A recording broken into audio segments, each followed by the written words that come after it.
Hey guys, this is Brad from Blue Nile Farm. Welcome to the channel. About 2 weeks ago, I wound up purchasing this Stoltzfus Redhawk, which is a 8-ton model, and I'm planning on using it for not only wet lime but also for fertilizer. And when I purchased it, it had at the base of this the cover that is made for fertilizer, but the spread wet lime needs to be removed. And because this is a big bulky item that needs to go out before I spread wet lime, kind of want to show you some of the steps we had to take to get this thing out of here. It's kind of basically a two-man job. You basically need a loader tractor to help you get it out. But I'm going to kind of show you what I did and how I got it out, and maybe that'll help somebody down the road. So stay tuned and we'll show you how it's done. So this is actually the cover, and this is actually the front end of it, and this is at the back. And at the back there's actually two chains. And what happens is this piece goes into a channel and then is locked in by a hairpin, and it sets its elevation for the fertilizer.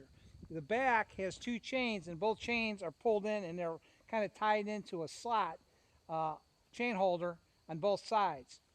And that basically, the whole goal here is to set your elevation so all the fertilizer doesn't come down once into the base of the hopper into the chain. So it allows you to kind of slowly control it falling in and having a little bit more control with the granular fertilizer.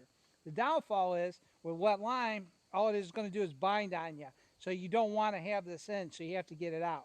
And it's relatively very heavy. So here's a side view, and you can see it's triangular and it has a frame to it. So just to give you an idea what it looks like. And this is how it sets in the base of the hopper.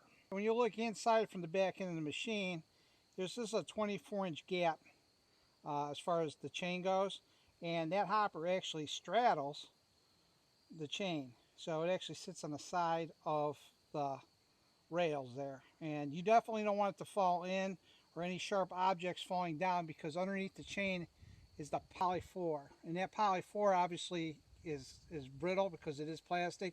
And if you get a hole in it, it's going to cost a lot of money. So you got to be very careful of the poly floor, and you also have to be careful of even walking on it. So it's best bet try not to climb into the hopper.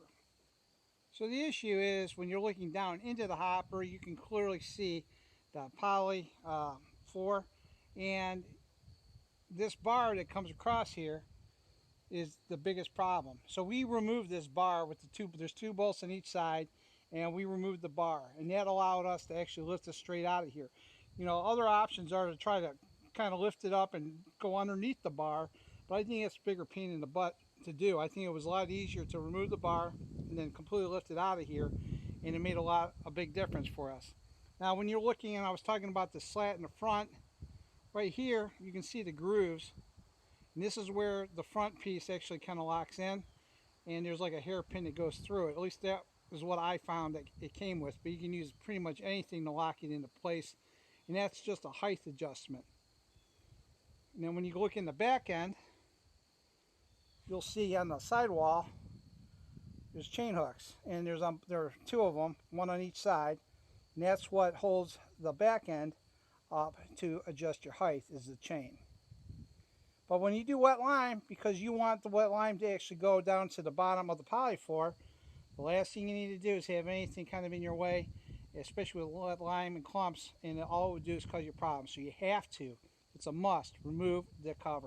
Do not spread wet lime with the cover. And that is what we're going to do. So what I wound up doing to actually make it easier, because I had the two chains in the back end, I used the Clevis system. I ran a Clevis through two chains. I basically locked it in with a bolt and tightened them up. So basically both of my chains that are on the back end are together. So that allowed me to actually put a strap through it and actually hold it, so I can lift it all up as one. So I thought that made it a lot easier to do something like this. So I suggest a Clevis or any kind of device that you can take these chains and kind of bolt them together, and you'll be good to go.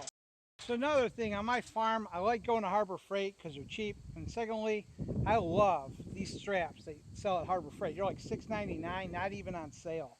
And they hold up to 6,000 pounds. And I think they're handier to have. I have them in almost every loader tractor I have, and I have several of these. And I wound up using two of these just to get this out. And what's nice about it, they're lightweight, they're strong, and what's nice is they're very pliable, and they don't scratch up any piece of equipment like a chain does. So this is really a perfect tool.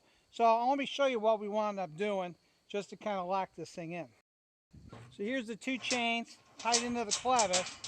We took one end of the strap on this end, and this is probably a 4-foot strap, maybe 6-foot strap, maybe a 6-foot strap. And then we wound up taking the other end of the strap, we ran it through the front end, and it's just tied here. Then we just took another strap, wrapped it around the middle, put it on a set of forks, and one of us, and we lifted it off. And that was it, pretty simple. And lifted right out of here, and my partner to help me, we guided it off over the top. And it worked out pretty well, and we just used a skid steer. So once we took that center divider out, that was really the key. Now the center divider is held by 3/4 inch bolts, and the problem was once we took the 2 bolts out on each side, popped it off, it came out easy. Then putting it back in, that was another story. You know, it lined up on one set of holes, and the other side it didn't line up. So we used a couple punch awls basically to kind of line everything up, and basically we wound up getting it pulled back together and put a nut and bolt through it. And then that was that. So realistically, I think it's best to take out that center divider. That makes life a lot easier, and then you can lift everything out with no problems. And even if you have it as a one-man job, you can probably get away with that. I personally like to have 2 people there because this thing is a heavy, bulky item. And you know, on a skid steer specifically, it's really hard to get on and off the machine, as you know, especially like a Kubota. But I think that tractor would have been fine, and I know that almost everybody has a loader, because if you buy one of these machines, you need a loader to load your lime anyway. So, you know, it kind of goes hand in hand with what we deal with here. But, you know, these things made life easier to line the holes up if that's an issue for you. It just takes a little bit to kind of throw you off. But, you know, this machine's been really well cared for, and I can't ask for anything better for what I purchased. But I just wanted to show you really quickly what it takes to get these covers off, because they have to come out.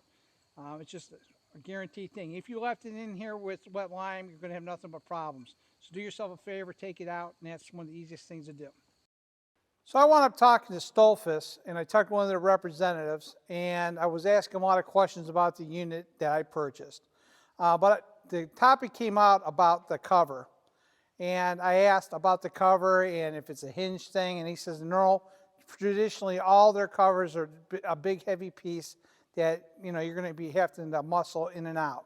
But he wanted to let me know too that if I'm utilizing my Redhawk as a fertilizer spreader, a lot of guys are not even using that center cover when they're on flat ground.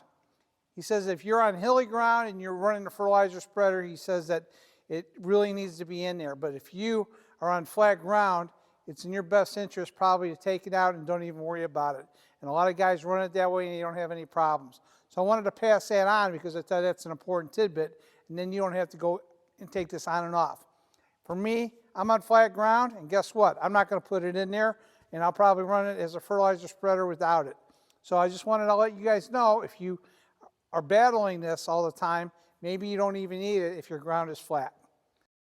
Hey guys, thanks for watching the video. It's a really quick little short just to give you an idea of what you need to deal with as far as taking this on and off.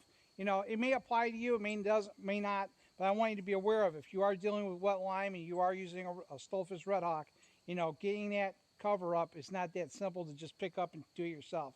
So this is an easy way that I found it works easy for me. It might work easy for you, and so give it a shot. Until next time, talk to you guys later, and thanks for watching.